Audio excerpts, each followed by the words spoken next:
à trouver refuge du côté anglophone du pays. Ce sont nos compatriotes anglophones qui les ont accueillis, les ont protégés. Mais ils sont allés plus loin, ils sont allés au-delà. Ils ne sont pas contentés, justement, de leur donner une base arrière. Ils ont participé, d'un point de vue politique, à la construction du nationalisme camerounais. Quelqu'un comme Ndetou Maza, par exemple, a créé à l'époque ce qui était pratiquement le pendant de l'UPC du côté anglophone et que l'on appelait le One Cameroon. Mais il y a une figure plus marquante que je ne pourrais pas ne pas évoquer ici, celle du docteur John Boufoncha, qui pour moi est véritablement l'artisan de la réunification du Cameroun. C'est le père de la réunification du Cameroun. Parce qu'il aurait pu faire échouer la conférence de Fumban et donc rendre impossible la réunification s'il n'était venu avec le désir ardent, justement, de contribuer à la réunification, à l'aboutissement de la construction d'un Cameroun uni dans ses deux composantes anglophones et francophones. Ce n'était pas la réunification après l'indépendance, c'était l'indépendance et la réunification en même temps. Je crois que nous ne le disons pas assez, nous ne soulignons pas assez cet aspect justement de la cause nationaliste qui a un écho aujourd'hui dans ce qu'on appelle la crise anglophone, parce que pour eux, la partie anglophone du pays, c'est-à-dire le Cameroun méridional, c'est-à-dire la partie sud, et le Cameroun septentrional, dont on ne parle pas assez. C'est vrai que nous avons perdu cette partie de notre territoire. Donc les deux faisaient partie d'un même et seul Cameroun. Les nationalistes camerounais, dès l'origine, demandent l'indépendance et la réunification. Or, les puissances administrantes de l'époque ne l'entendent pas de cette oreille. Et donc le parti nationaliste sera violemment combattu. Et c'est là que des personnalités d'exception se signalent, se distinguent. D'abord le secrétaire général de l'UPC, Ruben Oumniobé, qui,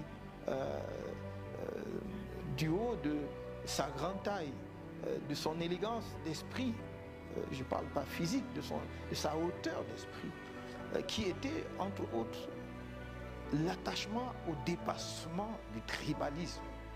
Ils ne niaient pas l'existence des tribus, mais ils estimaient qu'on devait dépasser les tribus. Et même dans leur comportement, dans leur vie privée, ils ont témoigné de cela en épousant les uns et les autres des femmes originaires d'autres régions que les leurs, n'est-ce pas?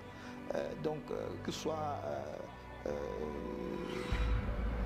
Marthe Wandier ou Marthe Moumier, je veux dire, ou d'autres, El Teboulou, n'est-ce pas? Et je revois encore son image lorsque elle se rend à Genève parce que son mari est victime d'empoisonnement, avec une dignité extraordinaire. Quand nous parlons d'ailleurs des nationalistes, on ne parle pas assez de ces femmes-là. Je crois qu'on doit insister et souligner le rôle exceptionnel qu'elles ont joué. Elles n'étaient pas que des femmes au foyer, c'était des militantes et des combattantes qui ont été exceptionnelles sur le terrain. Elles ne se contentaient pas d'appuyer leurs époux. Elles avaient leurs convictions nationalistes et idéologiques et elles ont travaillé, elles ont pris des risques.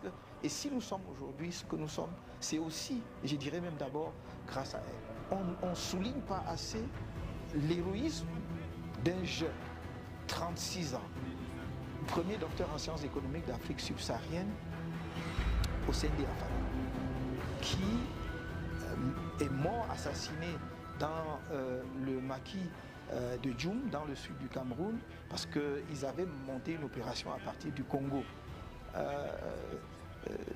Ceux qui aiment brocarder les uns et les autres, il dit qu'il était myope et qu'il a perdu ses lunettes, il a tourné en rond dans le maquis, a été assassiné. Mais il n'y a rien qui puisse prêter à rire là-dessus, parce que quand un jeune homme qui a tout devant lui, à 36 ans, docteur en sciences économiques, il pouvait prétendre à tout dans ce pays, accepte de se sacrifier de cette façon-là.